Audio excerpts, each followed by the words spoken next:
Porto e Negócios. Apoio. Brasil Terminal Portuário. Acreditar e inovar. Eldorado Brasil.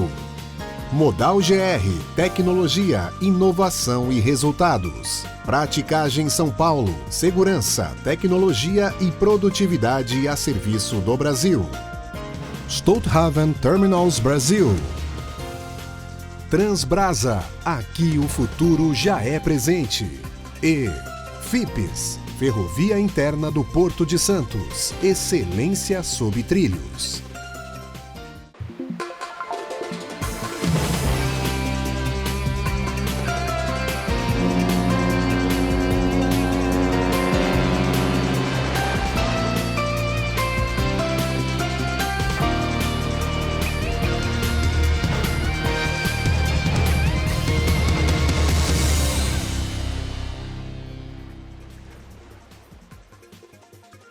Boa noite, sejam bem-vindos a mais um Porto e Negócios esta noite.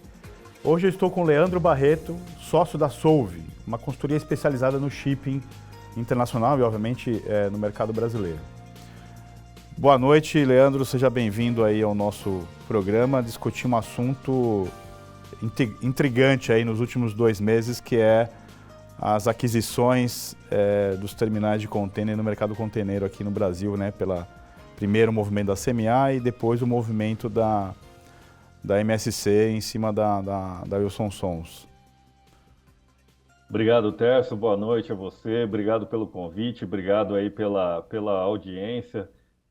Realmente o mercado está bastante agitado, né? Quem quer paz é melhor não trabalhar nesse nosso setor aí, porque cada hora uma mudança nova, uma surpresa nova, o que no final do dia é bom, né?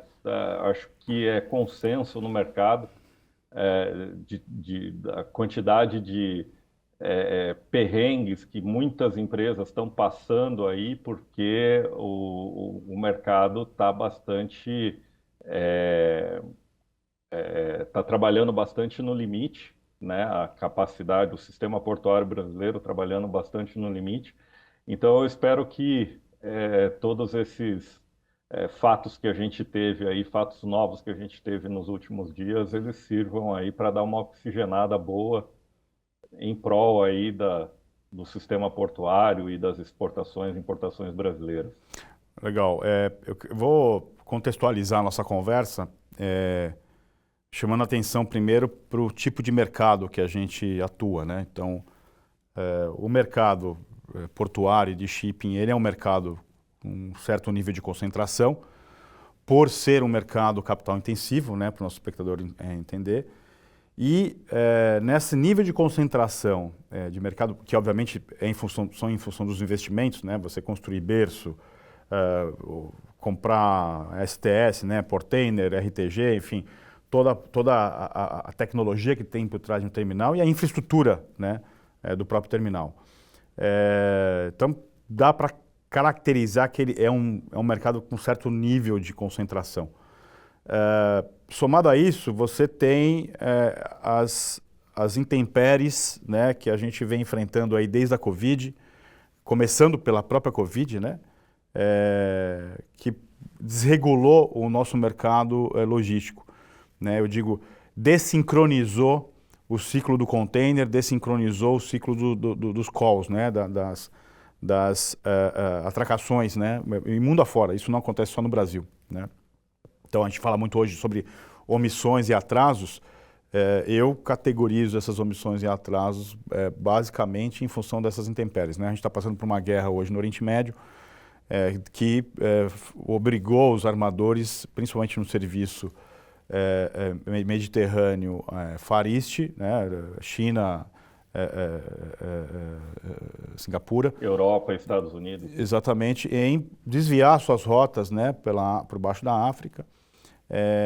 E isso tem prolongado o tempo de viagem e, obviamente, você tem uma quantidade de ativos navegando no mundo limitado, né? Então, primeiro eu queria trazer essa discussão, né? Ou seja, eu tenho um nível de concentração, né? Porque ele é capital intensivo, tanto no terminal como no shipping, e tem essa desregulação logística internacional, que eu citei a guerra no Oriente Médio, mas podemos trazer também o conflito na Ucrânia com a Rússia, podemos trazer as questões climáticas, né, que estão obrigando os navios a desviarem rota em função de extremos climáticos, e isso dá aquela chacoalhada.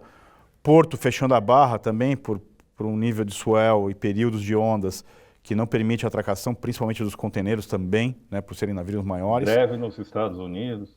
Exato. Então, assim, vamos fazer primeiro uma avaliação da situação externa para depois a gente mergulhar no mercado brasileiro e mergulhar nessas duas aquisições que aconteceram recentemente. Na tua opinião, quais seriam as medicinas, né, os remédios para se proteger dessa desregulação, essa dessincronização da logística internacional, né, e pelos fatos que eu já mencionei, e você ter um aumento de capacidade aparente para poder responder a essas omissões, evitar as omissões, né, e estar preparado para os atrasos, né? No final é isso, né? Esse delta capacidade que eu preciso ter e ele depende de investimento, ele vai liberar, vai aumentar o nível de serviço justamente para você ter, de fato, o serviço, o navio, né? Quando eu falo serviço navio, a rota daquele navio atracando naquele terminal e não dando omissão para um exportador, né? Ou deixando o importador a ver navios literalmente sem ter a sua carga. Tércio, é muito interessante essa sua pergunta. Eu vou dividir ela em duas, tá? Eu vou falar primeiro sobre a ótica do armador. Na minha visão, a gente viu um descompasso entre a oferta e a demanda por uma década. De 2008, desde a crise lá de 2008 até 2018, a oferta cresceu acima da demanda. E isso gerou uma queda desproporcional, irracional dos fretes. Só para contextualizar para o nosso quando você fala oferta e demanda, é sobre a ótica do shipping, do armador. Isso. Né? Ou seja, eu tenho mais navio disponível que container para transportar. Exatamente. Você tinha muitos players no mercado, muitos armadores no mercado. O que acontecia? A CMA ia lá, encomendava 10 navios, a MSC falava, vou ficar para trás, encomendava mais 10, a Maersk mais 10, a Hanjin mais 10, e era assim, né? Então você teve esse descolamento, né? Foi tendo mais navio do que carga no mercado, e isso fez os fretes caírem por uma década. Tem um estudo da Bain Company ou da McKinsey, eu não me lembro bem ao certo, que diz que os armadores, né, os donos de navios, os acionistas dessas empresas rasgaram 100 bilhões de dólares em 10 anos, né, de 2008 a 2018. Eu estou te dizendo tudo isso para explicar por que esse mercado se concentrou. O mercado passou por um processo de seleção natural, né? Só sobreviveram os mais fortes. Ninguém aguenta ficar 10 anos tendo prejuízo, né? Então, hoje, com muito menos player no mercado, essa irracionalidade não existe mais, né? De constrói 10, o outro não vai lá e constrói 10 também, porque ele sabe que se ele construir 10, ele vai estar contratando um overcapacity, uma queda de fretes para 2 anos depois, né? É mais ou menos como as fábricas de celulose. Você nunca tem um startup de 2 fábricas de celulose no mesmo ano. Sim. É sempre escalonado para que você não superoferte o mercado. E agora, com esse setor muito mais... com a oferta e a demanda muito mais equilibrada, qualquer intercorrência no mundo, ou seja, os ataques rotis lá no Mar Vermelho, a greve nos Estados Unidos, congestionamento em Singapura, qualquer distúrbio, uma vez que você tem a oferta e a demanda equilibrada, a gente tem um problema que rapidamente se alastra para o mundo inteiro. E o Brasil vem sofrendo isso justamente agora, né? A gente vê a crise, né? A preocupação dos exportadores, eu vou chamar, recebemos aqui no Porto Negócios o café e o algodão, né? E grandes exportadores por Santos, queimando a cabeça aí, né? Teve recentemente exportação de café em break book, em Big Bag, em São Sebastião, São né? Sebastião, sim. Reagindo. Aliás, Nós mais do que escrevemos um isso. artigo muito interessante sobre isso. Oi? Nós escrevemos um artigo Ah, bastante interessante, foi publicado recentemente pela Portos e Navios, falando exatamente sobre isso, né? Os meus sócios escreveram aqui, falando sobre commodities que estão procurando, tiveram que procurar soluções alternativas por falta, né, de navio, falta de container, falta de terminal nos seus portos tradicionais. né? Mas eu entendo que essa é ação-reação, né? Você tem É, esse movimento de migração. Eu não acredito que essas cargas vão durar muito tempo nessa operação Breakbook. Se eu não me engano, acho que buscaram até a Sul para fazer o embarque de café, que está extremamente distante, né, do mercado produtor de sim. café. Mas, por exemplo, o algodão saindo por Salvador faz muito Ah, sentido, sim, isso aí porque, eu já con- né? concordo, concordo. É. Mas então, por um lado, né, o que eu costumo, para a gente concluir esse lado, né, da análise sob a ótica do armador, né, esse mercado concentrado, ele se deve muito àquele frete de US$ 25, US$ 50 que o pessoal pagou ali no final de 2015, né, e achava que estava tudo certo, pagar um frete de US$ 25 para ir para a Ásia. Não, isso quebrou empresas, isso concentrou mercado. Então, acho que hoje a oferta e a demanda do transporte marítimo está mais equilibrada por conta disso, né? Desses 10 anos que os armadores perderam dinheiro e o mercado concentrou. Aí a gente para com essa análise e vai para a análise dos terminais, né?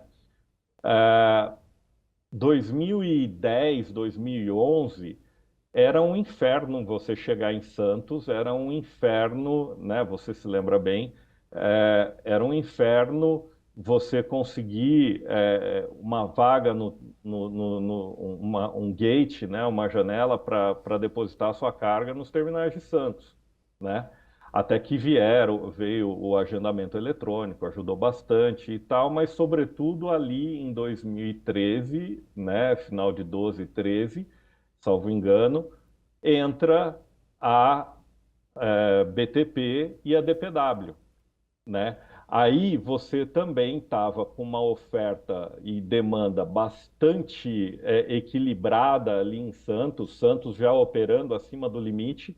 Aí você tem uma entrada grande de capacidade em 2013, ou seja, as tarifas portuárias, os THCs e tudo mais Despencaram, né? caíram muito e também foram para um nível que a, a- a Santos Brasil, que tem capital aberto e que a gente sabe, os resultados foram terríveis, né? Por bastante tempo, né? Até que a demanda veio crescendo, crescendo, crescendo e hoje ela novamente se encontrou com a oferta, né? Então, o que a gente tem hoje,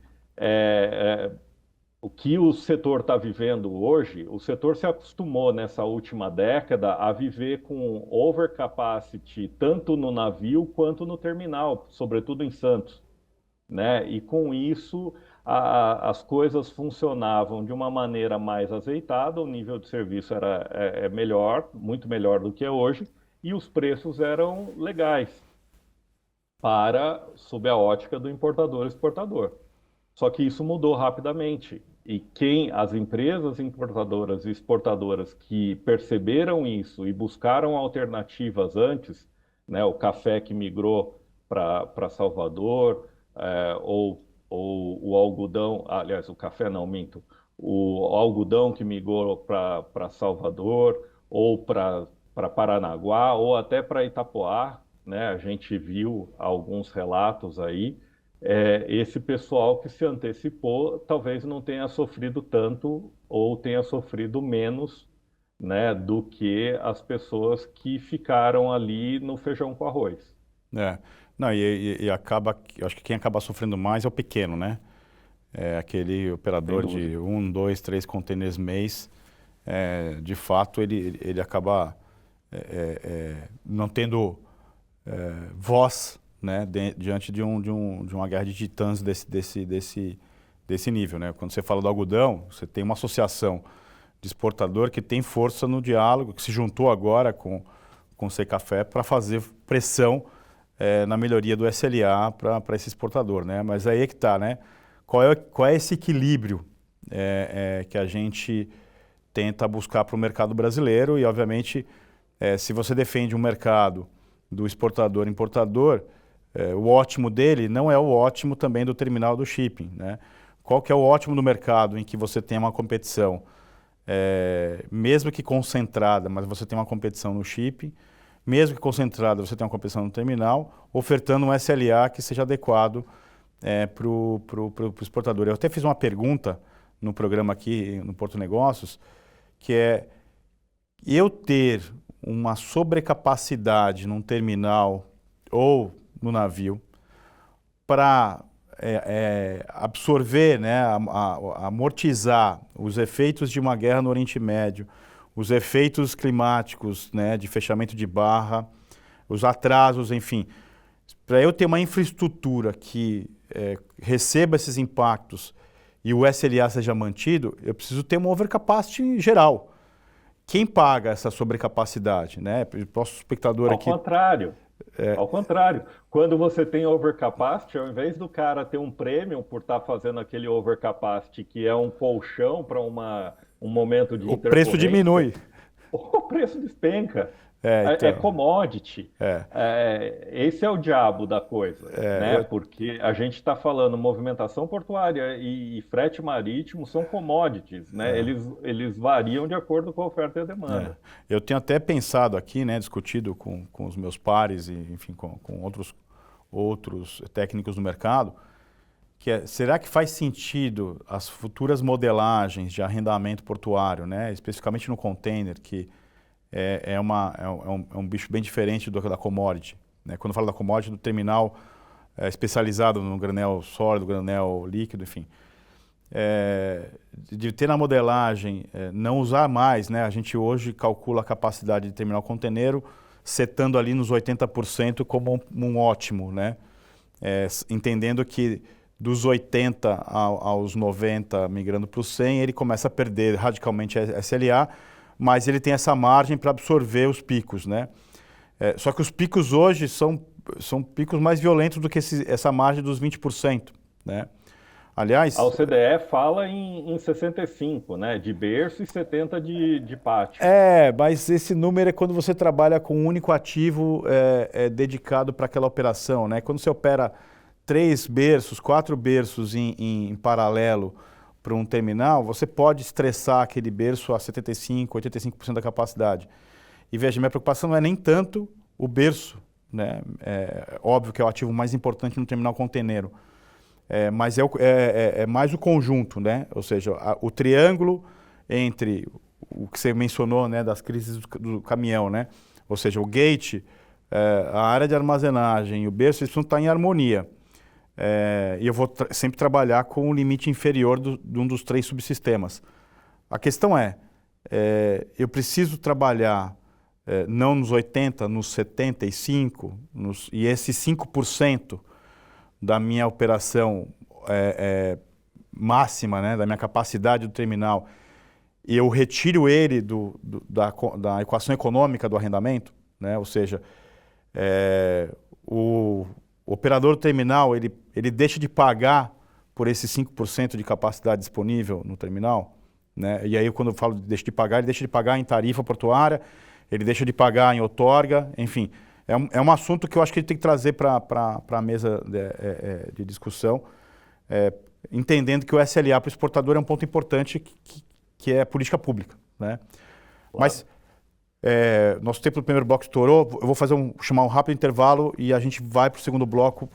Quero os seus comentários sobre essa linha de raciocínio e quero mergulhar no assunto da CMA em cima da Santos Brasil e a MSC na Wilson Sons. A gente vai fazer um rápido intervalo e volta daqui a pouco aqui com mais Porto Negócios.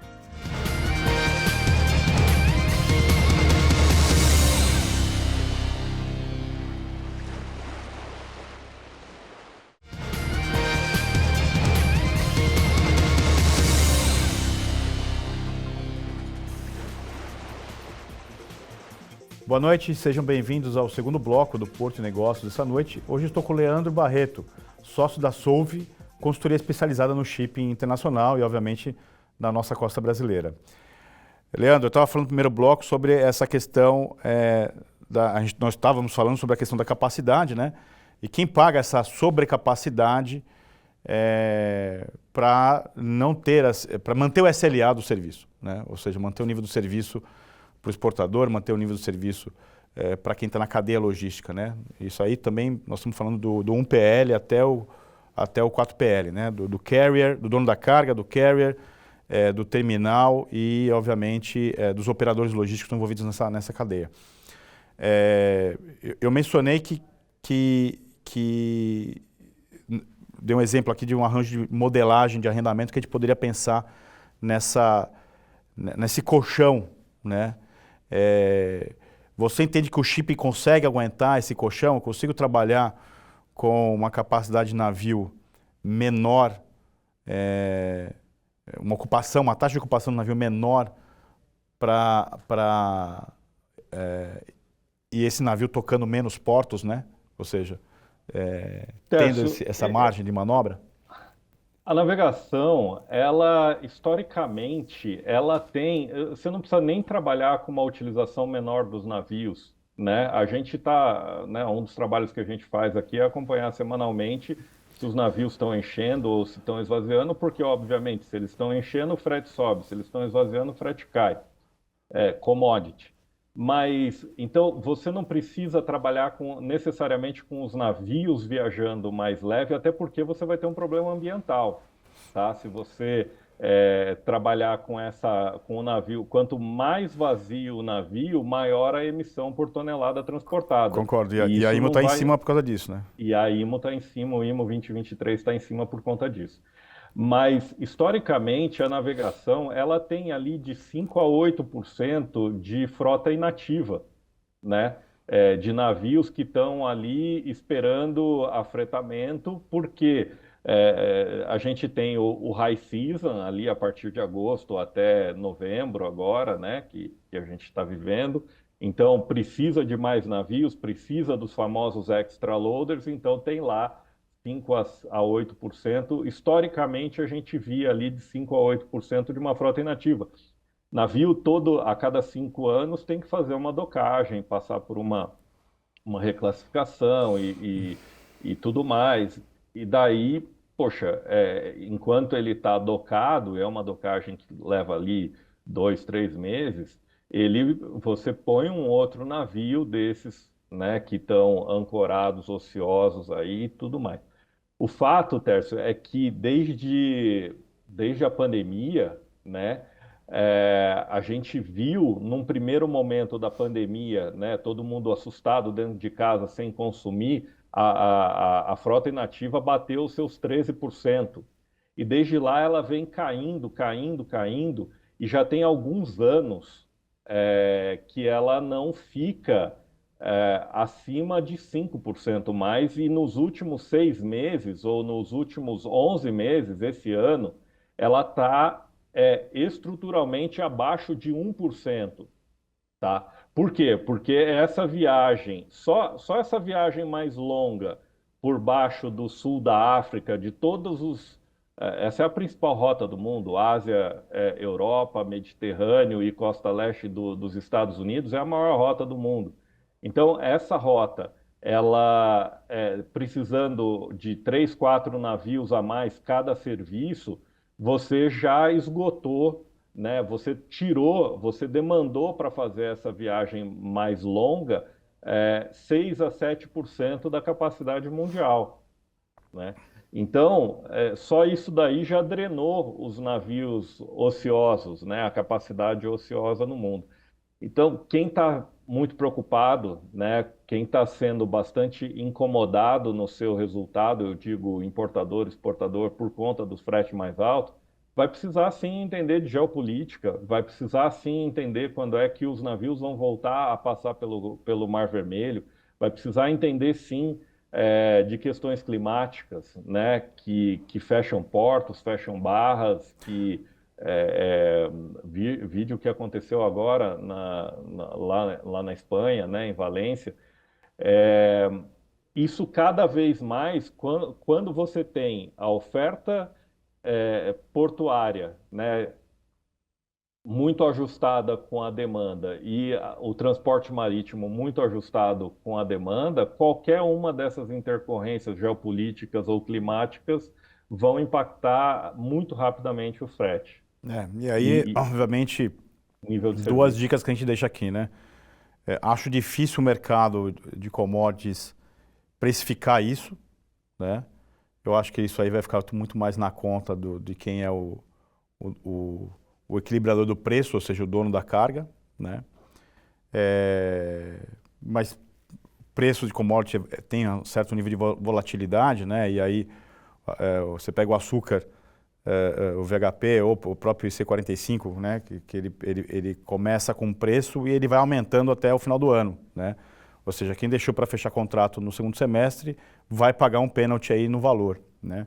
Do mesmo jeito que isso acontece quando o exportador se depara com um problema da cadeia logística, vai pagar um extra value aí em cima dessa, não vou dizer ineficiência, né? Porque são fatores externos que acabam prejudicando o equilíbrio entre oferta e demanda, mas tem um preço a ser pago e aí vai ficar na mesa, né? A questão é como se proteger contratualmente desses sobrepreços, seja na exportação, seja na importação, enfim, aí é uma questão de maturidade das relações entre os entes da cadeia, né? Mas eu queria... Olha, Pode falar. Pois não. Não, você trouxe um ponto muito importante aí, que é contrato, se proteger com contrato. Eu acho que mais do que se proteger com contrato, eu acho que a gente está precisando, né, verdadeiramente viver parcerias nesse setor. O que a gente mais tem visto na hora que o frete dispara, armador fazendo de tudo para não olhar em todas as vírgulas do contrato e não dar nenhuma gordura a mais para o cara embarcar além daquele contrato lá dele. E o contrário, a mesma coisa. Quando o frete despenca, o embarcador já tenta rasgar o contrato e embarcar com outras pessoas, com outros armadores. E contrato é um negócio que não tem sido levado muito a sério nesse setor. E eu falo isso depois de 20 anos. E nesse momento, Tércio, o que a gente percebe é assim, você falou que no último bloco, né, porque o cliente pequeno sofre mais. Eu tenho ouvido muitos clientes grandes reclamando também que estão sofrendo bastante. E daí, a hora que você olha o perfil do cliente grande que está sofrendo bastante, são exatamente esses caras leiloeiros, né, que tentam surfar as ondas, né, e a hora que o frete cai, quer rasgar, quer renegociar o contrato, a hora que o frete sobe, fala, não, não, não, eu tenho contrato. Esse pessoal que fica no leilão, que não honra contrato e tal, esses são os primeiros que ficam para fora, né, na hora que o cara tem lá a lista de embarque, né?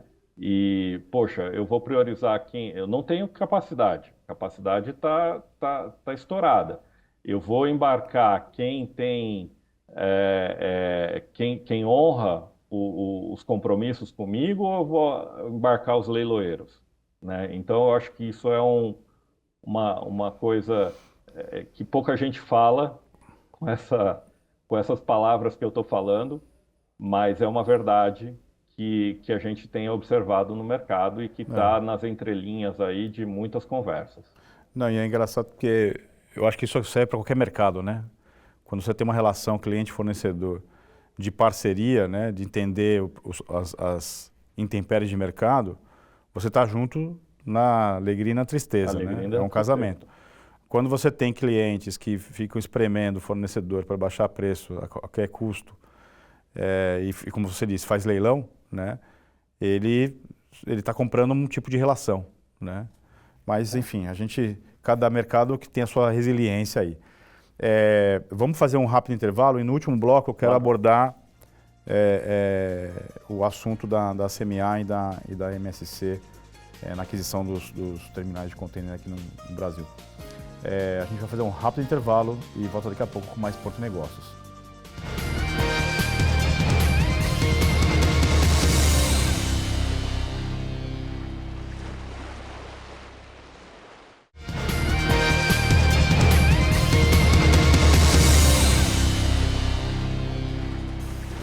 Boa noite e sejam bem-vindos ao terceiro bloco do Porto Negócios.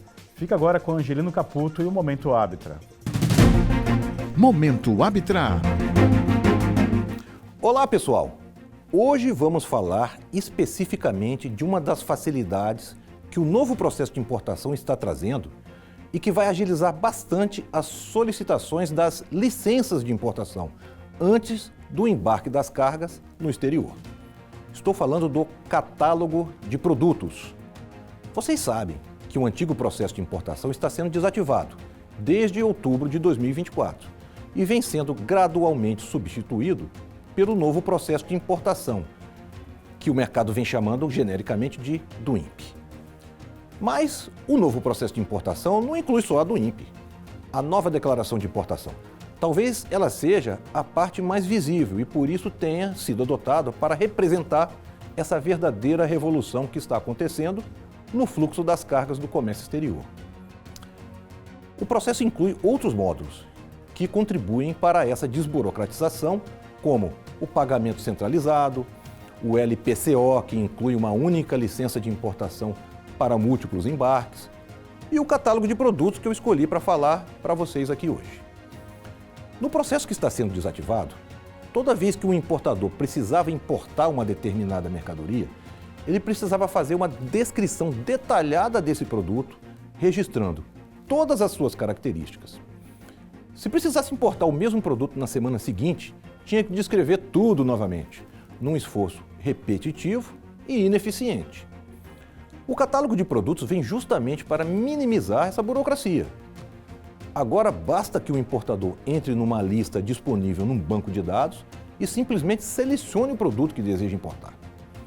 Toda a descrição já estará lá disponível, incluída pelo primeiro importador que precisou descrever aquele produto.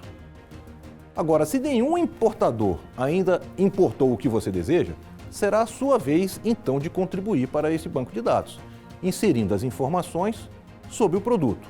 Assim, da próxima vez que você ou qualquer outro importador precisar, a descrição já estará lá disponível para todos, bastando selecioná-la com um clique.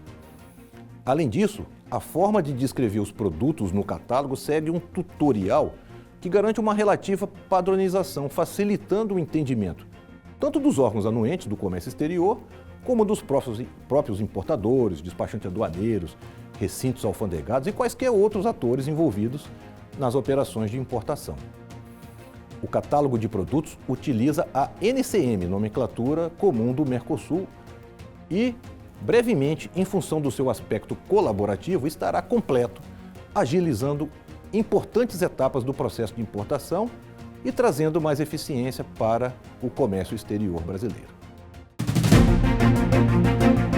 Momento Arbitra. Boa noite, voltamos agora direto do estúdio com o Leandro Barreto, sócio da Solve, consultoria especializada em shipping internacional e, obviamente, na costa brasileira. Deixamos para o último bloco, né, Leandro, acho que o assunto mais quente do nosso programa, que é a aquisição da CMA, né, em cima da Santos Brasil, né, da operação do grupo. Na verdade, comprando o controle da Opportunity, né, na Santos Brasil. E, mais recentemente, logo na sequência, a MSC rasgando, inclusive, um processo de M&A que já estava em andamento, ofertando um valor em cima da Wilson Sons. Nessa lógica, eu até fiz algumas contas aqui, obviamente não dá para comparar movimentação, porque você vai ter uma nova realidade de movimentação. Então eu foquei a minha análise no capacity share, ou seja, na participação das capacidades dinâmicas de cada terminal. E assim, quando a gente olha para o Brasil, você tem aqui uma TAL com 27% da capacidade, a PM com 18,7%, CMA passa a ter 18,6%, né? Ela tinha lá o terminal em Mucuripe e aí, assumindo a Santos Brasil, passa a ser a terceira em capacity share no país. Seguidos pelos bandeiras brancas China Merchant no TCP, a Deep World aqui em Santos e a ICTSI lá em Suape e no Rio de Janeiro. Quando a gente dá o zoom para o mercado, que é o que você mencionou, né, no intervalo, que é o mercado onde tem a concentração de operação de container, que é no Sul-Sudeste, quando a gente olha o Sul-Sudeste, você tem a TAL com 30%, a CMA fica em segundo com 18,3%, a PM com 16,5% em terceiro, seguidos aí da China Merchant e da Deep World com 15% e 10%. Né? E eu fiz as contas dos índices de concentração de mercado. Né? Então aqui no Sudeste ele está dando 0,18, só para o nosso espectador ter clareza, até 0,15 é concorrencial o mercado, entre 0,15 e 0,25 moderadamente concentrado, acima de 0,25 altamente concentrado, obviamente aí você vai para o monopólio quando ele bate em um indicador. E na minha conta aqui deu 0,18, né? Ou seja, como a gente mencionou no primeiro bloco, é um mercado moderadamente concentrado pelos que a gente já tinha discutido, é capital intensivo, teve um processo de concentração de mercado por seleção natural. Então, assim, não acredito que essas aquisições vão concentrar a operação a ponto de ter controle de preço. Tá? Que eu acho que é a preocupação principal que o CAD está analisando agora, esses dois processos de aquisição. Na tua análise, o que o Brasil ganha, né? Eu sou muito cauteloso quando eu falo de verticalização, né? Para mim não existe ser contra ou a favor da verticalização, né? Verticalização é um processo que acontece em todas as cadeias logísticas. No container é mais um processo, você tem verticalização a rodo no mercado de commodity brasileiro. Na tua análise, como fica o mercado do shipping, né? Que é a tua especialidade, rebatendo na questão do mercado container, né? O que os órgãos reguladores têm que olhar com atenção e, obviamente, o mercado, né? Olha, Tércio, essa pergunta é bastante complexa e delicada. Vou tentar escolher bem as palavras aqui. Aqui no Porto Negócio a gente tem liberdade poética para expor Tá tecnicamente os assuntos. Muito bom. Mas olha só, eu acho, Tércio, que a gente está perdendo um pouco o foco da discussão. Enquanto a gente fica discutindo, é verticalizado, é não verticalizado e não sei o quê, a banda está passando, a demanda está crescendo e os nossos portos estão absolutamente entupidos e precisando, né, de mais capacidade. Então, essa é a minha primeira análise.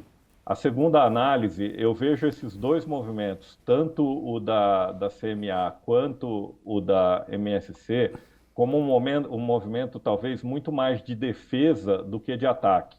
Esses caras estão oferecendo um nível de serviço terrível para os clientes por conta de algumas restrições, né, que estão vivendo em alguns terminais. Então, eles naturalmente estão buscando os terminais que têm mais capacidade, mais conectividade, mais infraestrutura e por aí vai, para buscar um lugar seguro onde eles possam fazer as suas operações e oferecer um nível de serviço melhor para os seus clientes. Eu acho que para mim, como analista desse setor, como profissional desse setor há mais de 20 anos, talvez seja mais importante agora a discussão de como acelerar a construção, porque não é uma construção rápida, é uma construção lenta de novos ativos portuários, ou de quem quer, ou de quem pode ou não pagar essa conta, né? Acho que a gente já passou do tempo dessa discussão filosófica de quem vai pagar essa conta. A gente tem que deixar quem quer e quem pode pagar essa conta fazer. Então, eu vejo isso como um movimento de defesa e vejo isso também como uma possibilidade de a gente catalisar os investimentos que estão sendo... quando o armador ele compra um terminal, ele, mais do que tudo, o principal ativo dele é o navio, né? E a melhor forma dele otimizar esse ativo dele, armador, é que o navio esteja navegando. O navio em porto é prejuízo para o armador. Então, ele vai investir em produtividade, vai investir em capacidade para manter o navio o menor tempo possível atracado. Nesse contexto, eu vejo com muito bons olhos esses movimentos e acho que a gente vai ter aí essa expansão de capacidade, ou na pior das hipóteses, essa realocação das capacidades, né, portuárias, né, porque veja, o algodão que a gente estava falando, ele é uma carga cativa de Santos que agora está saindo com a MSC lá por Salvador, né, nos novos serviços, no novo serviço Nil Santana da MSC lá de Salvador. Isso é uma forma de aliviar os acessos ao Porto de Santos, isso é uma forma de encurtar a distância, né, entre o produtor ali no Mapitoba até embarque em Salvador, e tudo isso, e muito mais ainda, a região ali de Luiz Eduardo Magalhães, ali, né, na Bahia. Então, para mim, tem todas essas vertentes aí, né? Eu não sei se é o momento da gente ficar discutindo se é verticalização ou se não é, se é concentração ou se não é. É uma hora de a gente ser pragmático e falar, ok, vamos trazer essa capacidade para dentro, vamos liberar logo essas expansões de capacidade aí, porque isso leva muito tempo. Sim, né? E a gente sempre fala aqui no programa que a infraestrutura vem antes da demanda, né? Deveria, né? Sim. Na China isso acontece. E vai a par e passo, né? Não vai em velocidades distintas, né? E eu acho que hoje Santos, e não é só Santos, você comentou bem no primeiro bloco, Salvador está topado de capacidade, você tem os mesmos movimentos acontecendo no Rio de Janeiro, Santos não precisa nem dizer, né? Quando você vai olhar... Paranaguá, Itapoá... Paranaguá é exemplo. O TCP em Paranaguá está estudando a ampliação da capacidade dele e Paranaguá a situação é mais crítica, porque você não tem ampliação de metro linear de cais. Você tem que trabalhar com a mesma quantidade de metro linear de cais para aumentar a produtividade do porto, né? E óbvio, Paranaguá tem os índices de produtividade aí exemplares por metro linear de cais.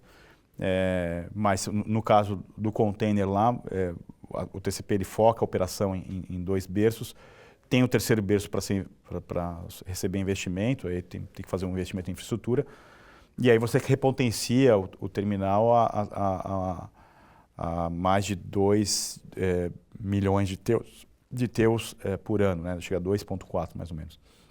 Enfim. Mas mais o uma grande vez, gargalo hoje de Paranaguá, e que a gente tem que torcer muito, é pela concessão do canal, né? Exato. Porque, assim como Itapoá, se os navios puderem operar em Itapoá ou em Paranaguá a 16 metros ou 15 metros que seja, você vai precisar de menos navios para levar a mesma quantidade de carga, né? Então você diminui a necessidade de berço. Não sei se ficou claro. No final você habilita a costa leste sul-americana a de fato operar com 366, né? Com os NIOS pós-Panamax.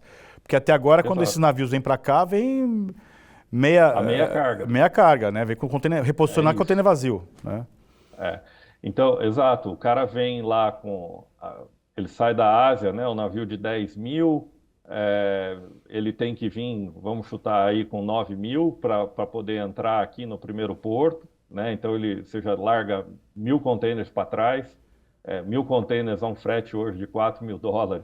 A gente está falando de 4 milhões por escala, né? É uma grana, mas é uma perda de receita, né? Por conta dessa restrição de calado. Uma vez que e daí você tem que vir com mais navios, né? Porque os navios que operam têm que vir com menos carga. A partir do momento que você coloca o 16 metros de calado em Itapoá, em Paranaguá, no Rio de Janeiro, né, em Salvador, em Rio Grande, né, todos esses já têm aí algo muito próximo disso, você habilita esses portos para que eles sejam a primeira ou a última escala, né? E daí você alivia Santos também, né? Onde eu acho que é um desafio. Eu sou o maior entusiasta do Santos 17, mas eu escuto isso já há muitos anos. Não, né? eu acho que é um projeto que sai, mas como você disse, eu sempre olho a competitividade, né? A concorrência, aliás, que é o termo correto, né? A concorrência no sul-sudeste em bloco, né? Então, é óbvio que assim você tem uma competição direta com os terminais de Santos, que partem de Itapoá, que partem de Paranaguá, que chegam em Navegantes, assim, esses terminais todos, eles concorrem entre eles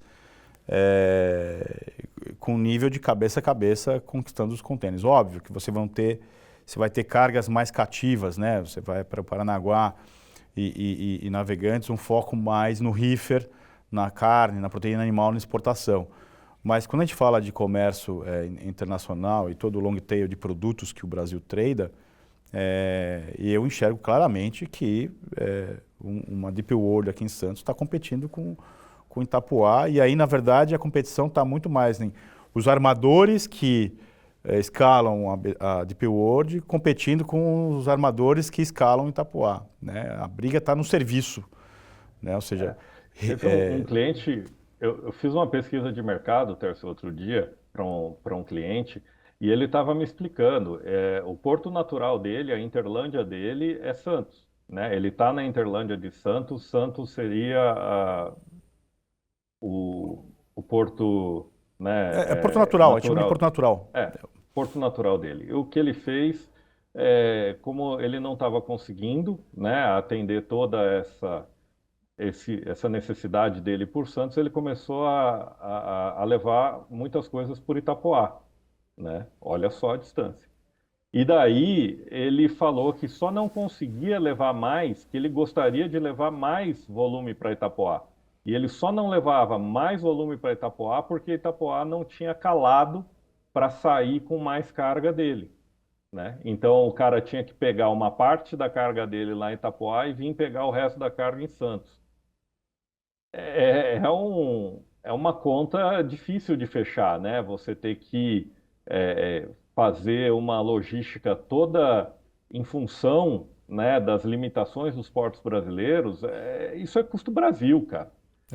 Por isso que eu digo que eu sou o maior entusiasta dessa concessão desse canal de Paranaguá, que venha, que dê certo e que o modelo se aplique a tantos outros portos brasileiros por aí.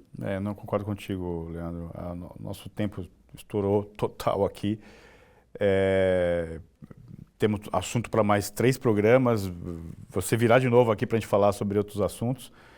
Quero agradecer imensamente o teu tempo em conversar com a gente nesse programa e quero agradecer aos nossos espectadores aqui de ter também prestigiado o nosso programa. Obrigado, Leandro, pelo aceite do convite.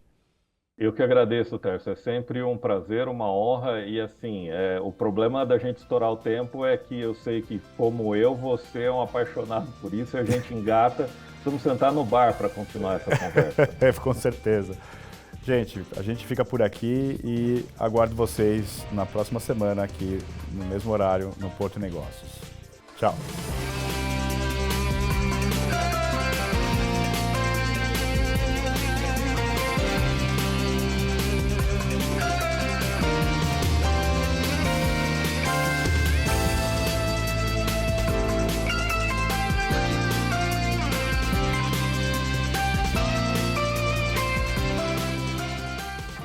Porto e Negócios. Apoio. Brasil Terminal Portuário. Acreditar e inovar. Eldorado Brasil. Modal GR. Tecnologia, inovação e resultados. Praticagem São Paulo. Segurança, tecnologia e produtividade a serviço do Brasil. Stolthaven Terminals Brasil. Transbrasa. Aqui o futuro já é presente. E FIPS. Ferrovia Interna do Porto de Santos. Excelência sob trilhos.